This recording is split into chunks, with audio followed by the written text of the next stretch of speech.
nyonso bolinga kolanda culture africaine bolanda biso na Canal Congo TV okozala dessus te. Fiquem sabendo, cultura africana, segue-nos em Canal Congo TV.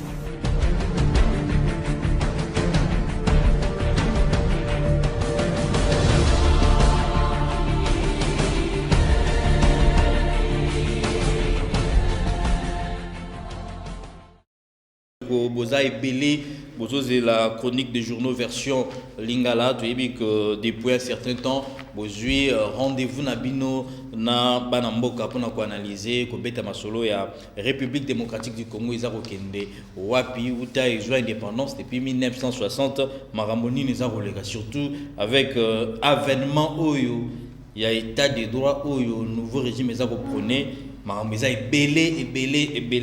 Il y a Rosolola Lelo jeudi 6 août. Donc rendez-vous Nabana Nyonso ya base. Est-ce que vous allez? Merci. Nabandego Bosenga qui mon amboka Gustave Kalenga azongi azana biso na plateau à respecter quand même oya bazaki posta na bino lelo tokobeta masolo nini tozo bankasa oyo et komeli biso d'abord awa na plateau. Tozali bongo na bandeko ya la percée a commis refusant de siéger à la cour de cassation des juges recadre Fachi. Oyo bandeko ya la percée balobi bien refusant de siéger à la cour de cassation des juges recadre Fachi. Toza shuko bandeko ya forum des as bango ba commis boye. Prestation des serments du haut magistrat Mabunda Tambwe Mwamba Ilunkamba, les grands absents. Joango bien bandeko bamona balobi toujours masolo il y a cérémonie à prestation des serments Tambwe Mwamba Janine Mabunda Ilunkamba ba grand absent. Alors toujours bandeko siko il y a l'éveil. Le veille pas une grande cérémonie, il y a prestation de serment, mais il y a titré Boyer, ils ont prêté serment. On a dit quoi le veille, ils ont prêté serment. Pénacé, Bakomi, franc congolais, à chacun son taux d'échange. Ah, tout ce qu'on a dit quoi la prospérité, au bazongeli dossier, il y a Vital Kamerhe, liberté provisoire refusée. Début du procès en appel, Kamerhe l'UNC fait pression dans la rue, c'est vendredi. Bandeko la prospérité, bangoyo bakomi, makambuya Kamerhe. Masolo na nyonso to beta yango, na bana mboka bomona ki bango réalisation permettait que bomona bango. Gustave Kalenga, éditeur, il y a journal La Flamme du Congo. Congo zo repela moto, ndeko Gustave bote na yo. Bote ndeko. Congo zo repela moto, La Flamme azoko lobani na makambo nyonso. Alors, tout maintenant, il y a juge, mais nengoye utamboli boy. Qui met ça dans moi? Qui met ça dans moi? Bon, quand on a vu sur Tomeseni, bon, on a un tongo yoki, on a la pourquoi yoki, les sous, et ça quand on a un événement. Oh non, pasteur moko na sali boy. Oh balobi, ministre Tunda Kasende a sali boy. Oh, le premier ministre va nommer. Tout les gens, il y a bilobe la kaka. Mboka ya batuba. Mais pour na ba juge wana ngai nazo kamwa mingi. Yo zali fonctionnaire ya l'état. Yo za musali ya l'état. Musali ya l'état ça ka politique était. Kumu ya mboka azu ordonnance na ye. Atangi alobi longwa esika wana na tio esika mususu. Et puis, dans la phrase moko, cette présente ordonnance abroge toute disposition antérieure. Makambonyo soit kalekwe na mai. Si ko yorobi na okendete. Et si ka oyo balongoli yo basibati batu mususu. Et si ka olingo okende kuna oboyo okende okoma déserteur. Na monite mukanda bakomaki. Basa libra okoma. Mais wana bakomaki lokola ba politicien. Ba politicien eza malamu te. Pamba te chef de l'État a constaté que bandeko baboyi kutosa, baboyi musala. Yo ba nommé yo. Au lobby, non, mandat n'a pas été noté. Mais, la France n'a pas source de 13 ans. Et ça, jurisprudence. Et les Koya Kabila. Et les Koya Kabila. Kabila Longolaki, Ndemounabiso, Zolombaki. Azaki Nani, bâti la Cour constitutionnelle, 2-3 mois après, Balongolier, bâti la présidence conseil Makamboya, Kokangaba Mouibi. Il y a mis balé, professeur Epsovundoa. Azaki la Cour constitutionnelle, sur la Cour de cassation, a évité, Balongolier, Baki Uchena, conseil d'État. Mandé si la quitté. Bato Saki. Mais les Kamboyo Bato, Bayeba.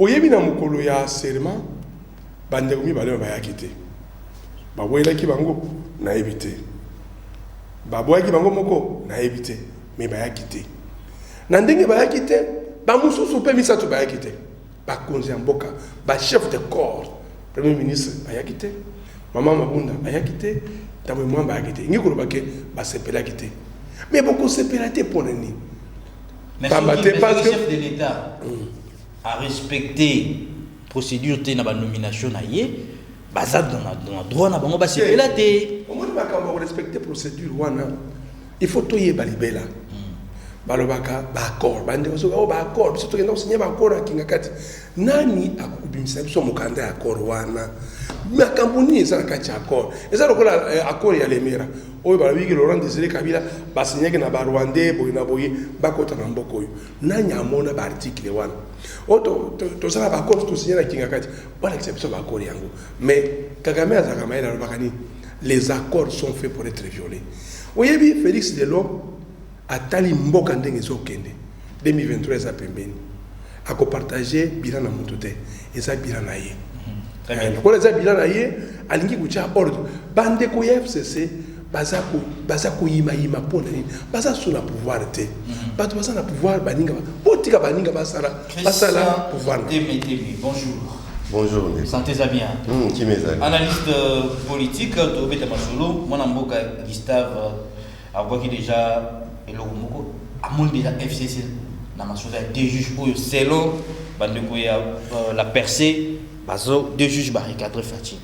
Est-ce que d'après vous parce que toyoki que selon ba juge wana ba komela ki président de la République pour bazala ki consulter té avant bazala nommer et puis ba surtout ki ba yoki amo na ba média en plus de ça bazana na mandat na bango ils ont courir na cour constitutionnelle ba évoquer même que la nomination est respectée loi organique ni constitution et c'est basé dans quelques articles de la constitution mais selon bango il y a eu quand même violation. Est-ce que c'est vrai que tala ndenge ba juge ou ya cour constitutionnelle ou ba boya na bango ko prêter serment ndenge ba nommer bango violation salami la constitution?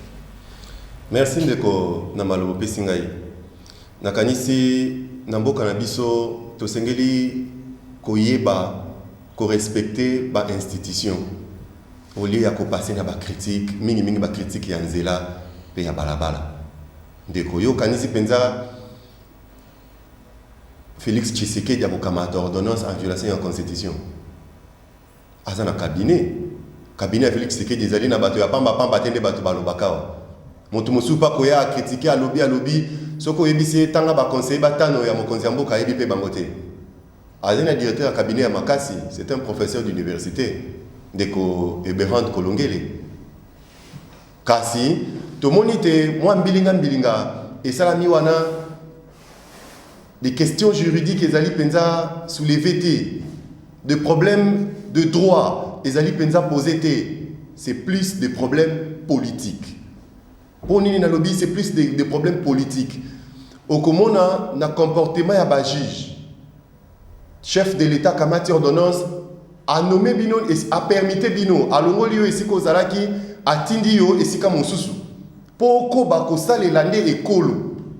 Tamozali Zuzi oko sale la parti politique te. Oko sale la mokonzi ya mboka te atako bakonzi ya politique nde bako nomaka bino pe bako pesa kabino mandat. Mais tango ozali Zuzi oko sale lande ekolo. Ozali Zuzi po ya ekolo. Balobi te longwa la cour constitutionnelle kinde na cour de cassation. bino pe ba journaliste na ba titre na bino le 2 juges ba recadrer chef de l'État. Ha.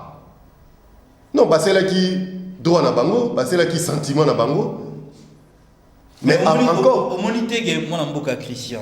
Au monité que cour constitutionnelle ceux qui désirent ba comme ko ningisa yango parce que cour constitutionnelle ta ko ça c'est président de la République. Mais ceux qui cour constitutionnelle ba comme ko ningisa yango boy. Est-ce que la mbogo président de la République cause la paix a pas fondé na cour constitutionnelle ba samisi. Ceux qui ba zone ba longola bango. Au monité que ça paix moi respect à mandat na bango faisala ba pona ko pesa point na haute cour. Non ndeko. Non ndeko to sengeli to sola lokola bato bazalaka na mboka bato bayebi mboka bato bayebi makambo ya mboka pe bato bayebi ndenge nini mboka ekotambolaka. Est-ce que ba juge ba ceux qui bazalaki d'accord est-ce que basengeli comme la chef de l'État? Est-ce que le juge azali il relève du pouvoir direct du chef de l'État? Non. Basengeli ki kokomela conseil supérieur ya magistrature.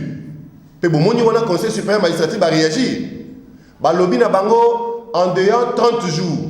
Ceux qui va prester na cour de cassation ba ko déclarer bango lokola ba déserteur. Lokola ba démissionnaire. Donc wana ba okangaba. Erreur ba sali yango wana. Tokeba ba kakolaka bokonzi ya chef de l'État te. Pe ba sakanaka na bokonzi ya chef de l'État te. Tango ba nommé yo, au sengela qui ba sengeli d'abord ko obtempérer. Et s'il y avait des avis et considérations, s'il y avait des réclamations, bah sengela qui ko komela, to ko saisir conseil supérieur ya magistrature. Yango nezali structure oyo eko proposaka. Ba juge na ba fonction, yambote ba kende na ba fonction wana chef de l'État au Kamata. Pourquoi conseil supérieur de magistrature et consultant qui va monter parce que assemblée générale va lever ça la matin. Il faut qu'il y ait une assemblée générale et ça les matouilles la période de Covid et ça la mité mbala moko kaka. Est-ce que eloko moko pouvoir le contrôler tes constitutionnel. Eloko moko toza kobosana. Qu'on nomme ba magistrat na kanisi omona ki ordonnance wana soit qui au moins 4 heures il y a lecture tolanda ki ndeko Tina Salama 4 heures il y a lecture eza musala salama ki na mikolomi baleto misato te eza musala et salama ki kala komona donc ba Félix Tshisekedi ba bouger appareil judiciaire ya mboka mobimba ba bouger chaîne de défense et de commandement ya mboka mobimba eza musala ezwa ki ngonga et soit qui pensa ngonga bazwa ki ngonga ya ko étudier juridiction par juridiction bazwa ki ngonga ya ko étudier commandement na commandement ko lobate ba consultant ki bangote ezali sembote. Alors ndeko Gustave autour va vana donc cinéma loba alobi que ba chef de corps premier ministre Ilunga Kamba aya quitté Janine Mabunda président de l'Assemblée nationale aya quitté Alexis Tambwe Mwamba président Sénat à monanité. Est-ce que kota makambo ngo zo koleka parce que bango pas dans la FCC. Est-ce que monité que makamwani c'est petit FCC te atamoké? Non, ndeko, tout est qu'à rêver. Ce pays a un seul président de la République. Il s'appelle Félix Tshisekedi Tshilombo. Oyo aponama kina ba congolais. Si Miami Bumitano azali redevable devant le peuple congolais. Moi, Koulimbi Zasoui terme l'équipe makasi. Ezaki acte moko responsabilité pour bon président et assemblée pour président. Non, attention. Bango oloko basala ezali prémisse makambo kolanda na simezali nini. 3 juges wana basengeli ba prêter serment devant chef de l'État et devant 2 chambres réunies en congrès. Comportement ya Mama Mabunda, comportement ya Ndeko Tambwe Mwamba, balakisi polelete na mikolo mikoya. Bako convoquer congrès T. Très bien. Alors, pardon, là c'est les côté c'est très important. Bako convoquer congrès T pour ba entériner prestation et serment. Il y a 3 juges Misato Oyo Félix Tshisekedi a nommé na cour constitutionnelle. Qu'est-ce qui va arriver? Le Kola bako prêter serment T. Ba Oyo Kilomba na Ubulu bazali déjà déclaré déserteur parce que agenda chef de l'État je ne pense pas accorder bango lisusu dans le 30 jours. Possibilité, le chef de l'État va dans l'issue pour ayoka l'issue serment, il y a 2 autres magistrats. Et ça l'issue souté. Attention, c'est déjà une faute. Qu'est-ce qui va arriver? La Cour constitutionnelle écoute Kalana 6 juges. Le quorum, il y a Cour constitutionnelle les alliés 7 juges. Le Cour la Bakoti Kala 6. Cette institution importante qui a République et vous allez bloquer. Bakopé bako interpréter les sous mauvais côté. Bakopé ça les sous bako rendre arrêter. Au moins, ici, Kamboka et Kozala. Un problème. Très bien. Alors, Gustave Kalenga, il faut un débat sur Makasi. Batouana, ceux qui ont prêté serment, l'Assemblée Assemblée nationale, le Sénat réuni en congrès, et pas le chef de l'État, vous allez pour blocage est commis. Au sommet, on a dit que déjà la crise, il y a Makasi, entre FCC et Nakash. Mariage ya FCC na cash eza mariage moko ya makambo mingi yango bandeko ya FCC bazana mutema moko na ebite mutema moto bayeba ete peuple congolais ezokotala bango lokola ndeko Christian Tshokoloba sikoyo que ba 3 juges wana ya Félix. Il y a Félix Tebongsa. Il y a président de la République. Il y a République. Trois juges wana bakozala bloqué. Na éviter mécanisme ni juridique. Ezali eko bakotiango en marche pour na ko tambisa. Mais awa batu FCC balakisi penza que baye ko bloquer mwana mboka. Félix Tshisekedi na mboka kozala mboka ko telema. Kasi mboka etelemi. Je suis convaincu et que tu as assisté à la manifestation. Oui, bien. Dès que ma cambouisa au kende bouillé, dès que tu vas à Koutala bouillé, dès que tu vas à FCC, bazako sala, na katia opinion, balaki si était juge mi balé wana, au boulot na kilomba, bazaki ba tu FCC, bazaki ba fonctionnaire te.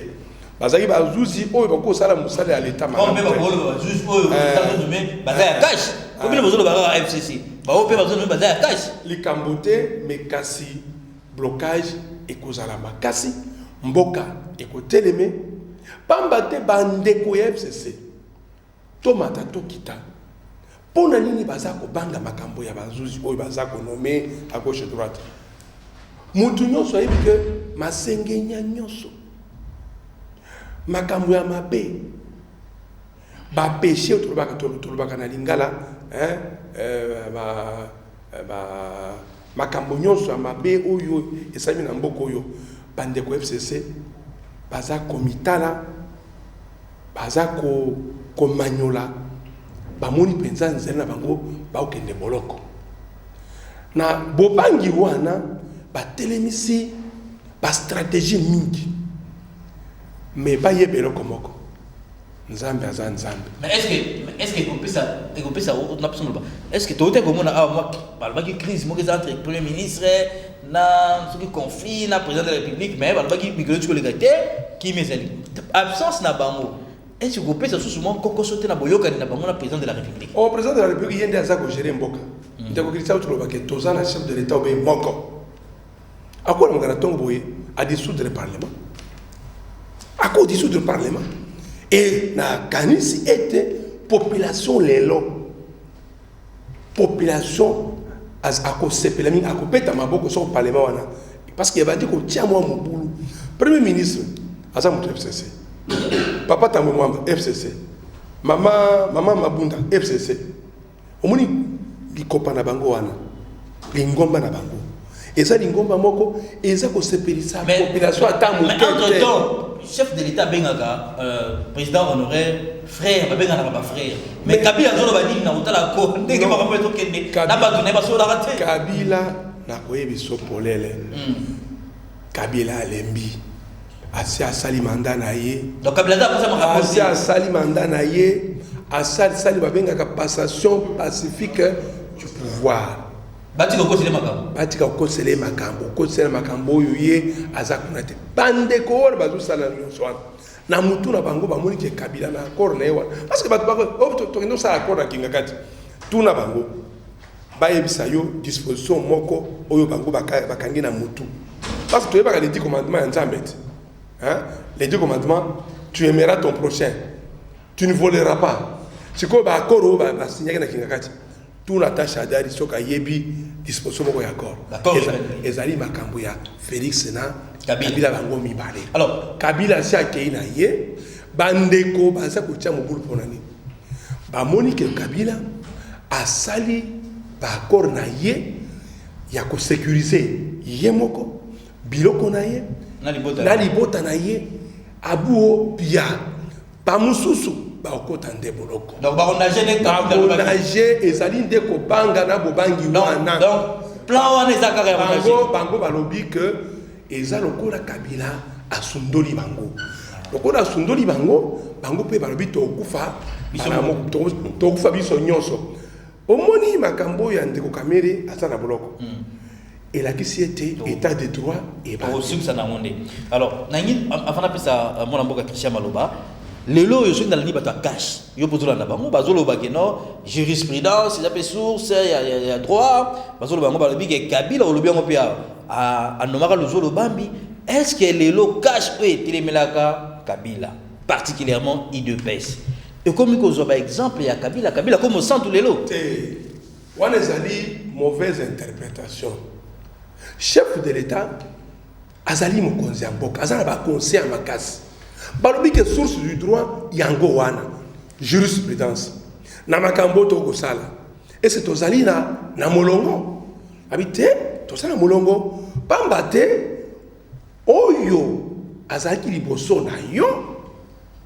Ye pasara kiboyi tolanda nzela apasola kinzela pona nini bande ko FCC bazaka koninga na bazali na kimia te pona nini bambela maya pio basambela bayeba nzambe azali lo sambo pe et pesaka kimia na motema bazala kimia te bambate lelo omoni inspecteur général de la finance abimisi akundoli biloko babengaka ba exonération na ba compensation ya lokuta ba uti kokanga DG ya kala ya DGI ye pona 100 millions oni mboka oyo yo papa mobimba mboka na biso tozana budget 100 millions ba okotisa ba 1000 conteneurs ba okotisa biloko ebele taxe mo côté ba mususu ba taxe ba basali ngona nani bazo akize pe na présidence sikoyo ezali makambo ya kala bazo kundola yango siko bandeko na biso FCC lokola bango nde misapi na bango na maboko na bango eza na makila mingi na biloko wana nde bazo bango alors okomona lelo ndeko wa biso DG ya Foner baocho kondane na makambo ya makambo banzela kasi oyoka kiete akoya liboso abazuzi bake okundola bambongo abimisaki 1,500,000, 1,900,000, 1,000,000 mbongo wana bando kende wapi aliaki ye mokote baze yango batu wana ya lingomba wana mutu na mutu amoni ete lokola ministre de justice a sauté et puis ba nommé intérimaire vice ministre wana akosala musala sikoso bakangi yo direct OK makala alors mon amour Christian otala masolo yo sobeta maboye tozo mona liboso dire crise moko eza koya quand tozo tala entre coalition FCC na cash surtout na ba dossier ya justice on dirait crise moko ezo ya liboso est-ce que bandeko yo tozo benga G13 wana 12 députés wana le bazaki na Senko bazaki epa ya mon amour Ilunkamba de premier ministre chef de l'état pa yamba ki bango bakine ko mona batu ya église protestante ozomona te que lobi bazaki na Senko démarche na bango dirait tango mususu et ko ko lokama kimia. Merci ndeko na tanda tani nangai nalingina zongela likamuke zona 3 minutes absence ya ba chef de corps na prestation serment ya ba haut magistrat et longoli nini pe bakisini ba prêter serment te ba bandi musala te tango toko zwa grâce atana ba officine politique atana ba lolenge ndenge songolo to pakala poto zwa moi liloba tozala na moi portion ya pouvoir to sengeli ko salela ngo pour des raisons utiles yo président ya Sénat yo président de l'Assemblée yo premier ministre les chefs de l'État vous invitent bon accompagner aya ma serment ya ba haut magistrat boyete bo s'absenter crise ezali makasi ndeko kasi okeba eloko nini boloni na motema ya bazuzi wana bamoni te bo saboter serment na bango kaka bazuzi yo bo saboter kaka bango nde ba osambisa pe ba okanga bilolo lobi to sengeli to sala attention le train de l'État est déjà en marche Il ne faut pas rêver. Il y a une coalition dans le gouvernement, dans l'Assemblée. Il n'y a pas coalition à la présidence de la République. Il n'y a pas coalition dans l'attribution, dans la prérogative, il y a chef de l'État. Donc, crise et alité, papa. La justice est indépendante, non? C'est une institution locale au Parlement, c'est une institution locale à la présidence. Tosengeli toye bayango. Attaque par renommer par prétention devant la politique, car justice est indépendante. Une minute, tu as pour la masoulée il y a cette go. Pardon, dans ce qui sawa, n'a pas abordé yango. Crise au monio yo comme une dissolution ensemble. Vous évitez ce que parlement, ce qui concerne ça pour fonctionner, c'est mboki telemi. Mais bokeba. Prérogative, il y a chef de l'État, il y a garant de bon fonctionnement, il y a une institution Keba. A Koki Kozwa une décision comme garant des institutions. Parce que quand le Premier ministre a commis au quota, il y a un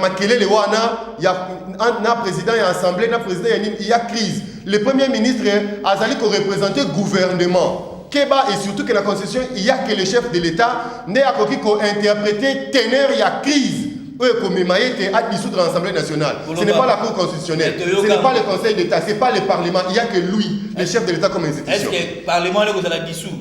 Il peut le faire, papa. Les populations au Bimaba est déjà pas. La mariage à FCC cash. Mon comme sous Benga Bissau a fait la émission, tout ça, la bilan, il y a Parlement. FCC cash, papa, FCC cash, c'est ça ma cambassa qui n'a Mikanda. Moi, qu'ils ont géré un accord FCC cash. Moi, qu'ils ont géré Namibeko, il y a Moka. En 30 secondes de marche, il y a Parlement, il y a 13 parlementaires. Ri Thomas Lokondo, Lutundu, Patrick Mouyaya, Bazali Batamaye le Ponanini. Ce que vous avez dit, Makelele Onyo Sotou, Loi Minaku, Rosa Malonda, et Zabilo Romi Balé. Et Zali autour, il y a Seni, et Zali autour, il y a Cour constitutionnelle. Donc, FCC, Bazali, hypocrite. Balingite, chef de l'État, Azwa contrôle, il y a Seni, Azwa contrôle, il y a Cour constitutionnelle. Or, tu sais que Azali Mayele, le col a la majorité dans le Parlement. Le col a Azali a Kaboli va poste ming ya gouvernement qui est na FCC a sengeli a soit pouvoir naie a sengeli a consolider pouvoir naie a consolider yango na CENI pour gérer ma autonomie en 2023. Nous sommes en politique a consolider yango na cour constitutionnelle. Ça veut dire que en 2023 Gagna Ebani na papa nous sommes en politique. Gagna Ebani donc ce doit dire mon amour à Christian ce qui déjà à le big chef de l'État n'a contrôler CENI na cour constitutionnelle donc déjà gagné et banni. Mais ndeko nangai. Tout ça dans le bilan il y a parlement oyo. Parlement. Assemblée nationale na Sénat. Rona weza nini? Rona weza ka kosala mibeko. Na kosala contrôle na ba institution de l'État. Banda bazali wana. Basi ba contrôler nini? Basi ba kangana ni muibi. Il a fallu que moi na mboka chef de l'État Félix Tshisekedi aya a restructuré après son pifona inspecteur général des finances ndiye babanda kokanga bato bayiba ki bambongo ya l'État babanda kokanga bato oyo bazana maboko oyo babebisi biloko ya l'État mais bango musala bango ezandeni dazo ko yebisa que mukolo oyo mwana mboka Félix Tshisekedi lokola lingi ko asseoir pouvoir na ye lokola se rendre compte que bitumba oyo eza bitumba ya CENI na bitumba ya Cour constitutionnelle.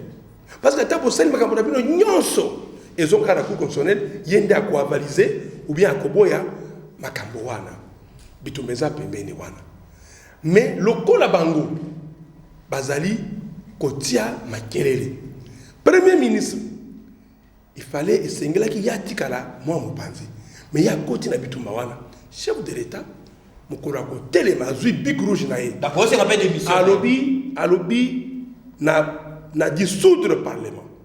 Okoyoka lokito République Moubato Bakuganga Lokola. Mais est-ce que vous avez des conséquences à au-dessus du Parlement? Non. Et nous avons dit Kozongi Sabatu Nyon Sobokende Kozo Suko mandat Sika. Bironi a organisé l'élection. Non. Malone n'a pas boyé. Oyo n'a pas boyé. Baoyo, Bazako Sala. Ils sont en train d'expédier les affaires. Donc on a une langue à de l'élection. D'ailleurs, Bango Bazali Wana. Il fallait organiser l'élection locale. Parce que Bongo est athée. Les autres Bango Lukambongo. Bongo est Bango Monan. Bongo est Zagina Bapo Shabato. Et ça n'a pas opération Bato. Donc, Makambo Yakoloba que Tokosalani Félix Tshisekedi est chef de l'État, Azana ba conseil à Malamu, Azana maïle na ye, pour éviter blocage, Azana le quoi kosala pour na kosuki sama kama. Mais si vous comprenez, est-ce que caméra zoom c'est déjà bon pour beaucoup de liberté provisoire. Mbongo vous bagi a détourné intellectuellement. Est-ce que zoom sont déjà caméra, vital caméra. Le babo ko pese liberté provisoire. Oyebi caméra na matière de droit, so ba condamné au premier degré, OK, il appel. Donc l'exécution est suspensive. Donc il faut que zila jusque pas si muto si ça barani ba moyen de recours na nyonso. Actuellement caméra kindaki na appel. Mais à la cassation pour na azwa nini babengaka liberté provisoire. Yo non, on a premier degré mais ba yebisiye vanda.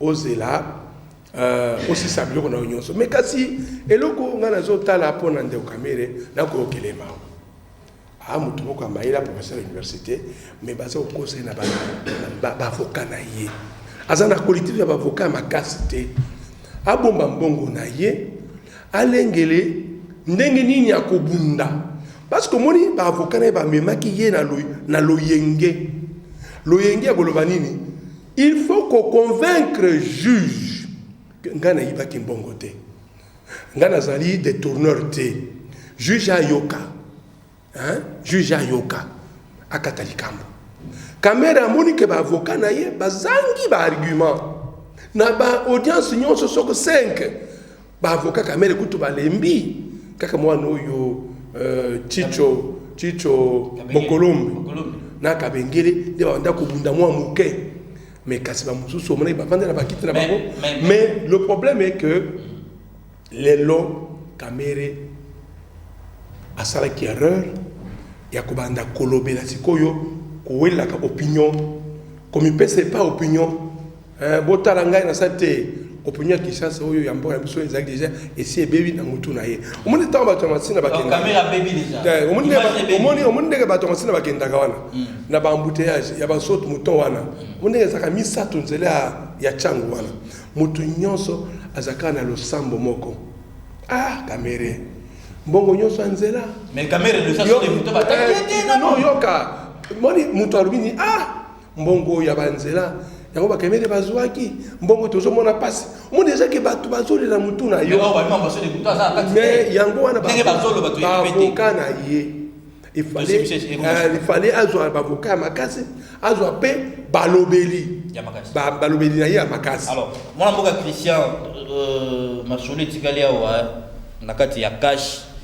Est-ce que IDPS na INC ba lo basole ba moko parce que accord na Nairobi le baki bien que en 2023, Cameroun est la candidat président, IDPS peut soutenir. Mais tu as Peter Kassalisa en 2023, Bango Bakomema, Langbende, Bakomema, Monamboka, Félix Tshisekedi. Est-ce qu'il y a encore un ezali les lots de l'INC, na IDPS, na Nenge Cameroun, Tishiko, Azaka na Boloko, Azusa Liberté Provisoire, ni ne Tigali na coalition, cache Monamboka. Nakanisi, Kulutunga Gustave Aouter Oloba, Kagame Alobaka, les accords sont faits pour être violé. Kagame a comme exemple. Oh papa, c'est un président de la République. Mais tout le Tendeko. FCC cash Ezali, pardon, cash IDPS INC Zaki accord entre Félix Tshisekedi et Vital Kamerhe. Kazaki accord entre IDPS et INCT. Moi je vous dis aujourd'hui que bah combattre IDPS va porter accord Wanate. Nous sommes en politique. Kamerhe est condamné aujourd'hui. Avec privation, il y a droit de vote. Avec na privation, il y a après qu'on a la candidature. Pendant 10 ans, Namboko Yoso qui peine na esili. Donc Kamerhe n'est pas postulé, il faut c'est la 30 ans exécutant la peine. Si quoi yo ndimi penza, le quoi Kamerhe, ma BP va parti politique na biso yango wana. Il n'y a pas de remplaçant. Comme Kamerhe est arrêté, il n'y a personne. Moi, je ne vois pas un maillot. Non, vous voyez dans la base de l'IDPS, c'est mobilisé pour voter Bordeaux et maillot. Tu aurais voté. Après arrestation à Kamerhe, qu'est-ce qui va se passer? Nous sommes en politique. Au commun, on a débauché, on a dépouillé, on a cadre. Et puis il y a une série. Nous sommes en politique. Ça s'appelle rapport de force. Quand tu te fais chèvre, les loups te mangent. Alors, pour la conclusion, la question. D'abord, pas dans Christian. Na New sur la peuple a se retrouvé wapi. Tala le dollar, oh baganga qui 15, 14, le lot de dollar tombé 19, 500 sur le marché, bilo que ça a mbongo les peuple azolila. Dans tout ça, qui gagne le peuple? Yaliboso, le peuple, c'est un monstre froid. C'est un monstre froid. Kanisa, guerre à libération. Tozangi maïsolo, tant que le peuple a télémaki, guerre ezaki lisusu. Kanisa, tant que le peuple a lobaki, pas de troisième mandat pour Nakabila. Na salué molimo ya moninga na ngai Rossi Chimanga. Oyo azwaki masasi ya moins de 5 mètres nisi kanga na zalaki. Tant balobaki le peuple, tant Rossi Chimanga ndako le peuple gagne toujours. Kabila azwaki troisième mandat. Tant le peuple a télémi à lobby, loi Minaku pas question. Et les qui? Tant le peuple a télémi à lobby, Malonda non. Chef de l'État directement yoki peuple à lobby, Malonda non. Aujourd'hui, Malonda appartient au passé. Botoza kolona et l'on a kati ya peuple. Le peuple a côté l'élément. Ah. Alors, tout passé de ce scénario n'a pas sanctionné attitude à neko basé pas pour Paul Obaki. Alors bi élection à 2030. Ils a vinaï, à libre mais ils sanctionné en gros. Ce que ça pour PSAE vert, ce que ça contre PSAE rouge. Ce que nous avertir que attention PSAE jaune. Alors, élection à 2030, mais entre-temps, le président de la République reste en fonction. Jurisprudence en Gaïa. N'est-ce que les gars n'a glissement. Yo le bini pour la mboka. Au péché ka, on a bolobati, on a carton ka, malobati. C'est la lobby de la Okufa. Dis mais faut sanctionner. Nous sommes en politique hein. Ndeko Bazil yo ka sanctionner. Nous sommes pandémie yo. Na mamba pandémie, na mamba mbongo, na mamba dollar ndengezo matola ni ministre économie le Léon Tongo papa confrère na bino mosusu. Na makam ndengezo ça la crise ekokota makasi na mokili mobimba. Parce que les épidémies où ils allaient pandémie, ba répercussion pandémie za la mondial. Hein? Pour ngai Ndeko Bazil na pesier jaune. Non, OK monsieur Akeba. Non. Jaune ngi kolobanini. Ozana na kasi ya terrain. Makamba lobi ko kokisama. Dit à 2030. Oh, Kabouya loba qu'il y aura pas élection fin 2023. Tout ça dans les réseaux sociaux. C'est un autre débat. Ozomona na makamba mboka nikezo kende. Tozana nuna une année et 6 mois à mandat chef de l'État mais on parle déjà 2023. On parle bien de 2030. Et puis toye baté, but à parti politique yangoana. Très bien. Faut consolider, il faut garder le pouvoir le plus longtemps possible. PSAE jaune gaspé tout le monde. Té na PSAE jaune. On avertir. Akeba. Té Akeba parce que makambo alobi ko salama et ko salama té. Très bien.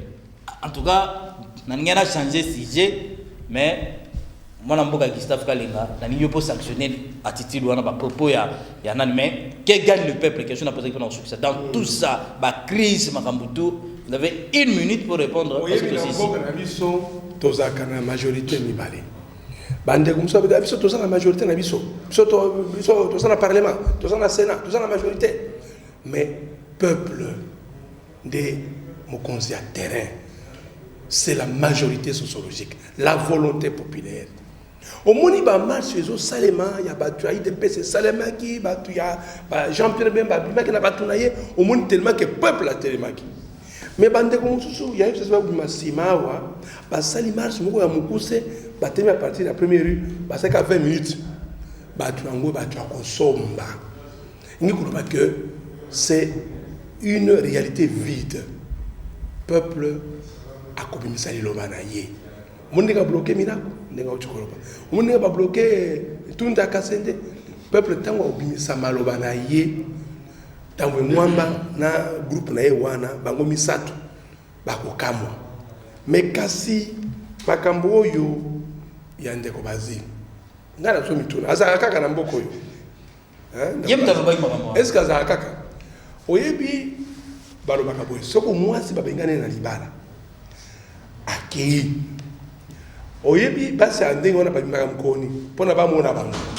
bayaka mokolo ya matanga o papa ya bana na ngai nde langage bazalaka nango mpona amipesa importance amipesa population azala na regard sur lui abimisi makambo wana mpona bato bafungola miso bamona ndeko Basile mpe azalaka wana ezali bamessage moko eza badéclaration moko ezanga ntina mais bon ngai sanctionner yango pour respecter nakopesa kaka carte rouge atika biloko wana atika biloko wana yasa asi akenda na ye ayebi makambo asalaki na mboka akotaki na nzela na bakfc ye asi akenda atika peuple mpe atika bilobela tala ese esili voilà bandeko batali émission komi na suka kobenga nga te po intimide nga kobenga nga te po loba na nga oyo te ozalaki na penchant te bayanoli na mituna sans complaisance moto mutabimisi wa yo soko ngoleka yaka ko analyser chronique des journaux eza pona bino nyonso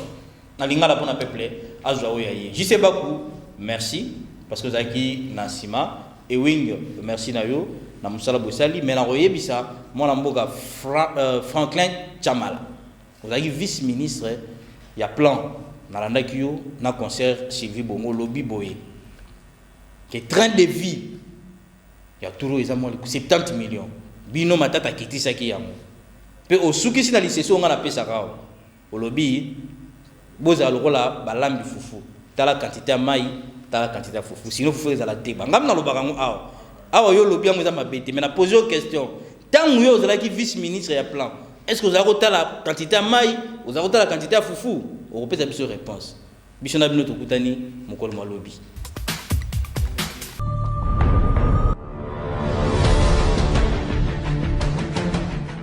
Bino banso bolinga kolanda culture africaine bolanda biso na Canal Congo TV okozala desite Fiquem sabendo, cultura africana segue-nos em Canal Congo TV.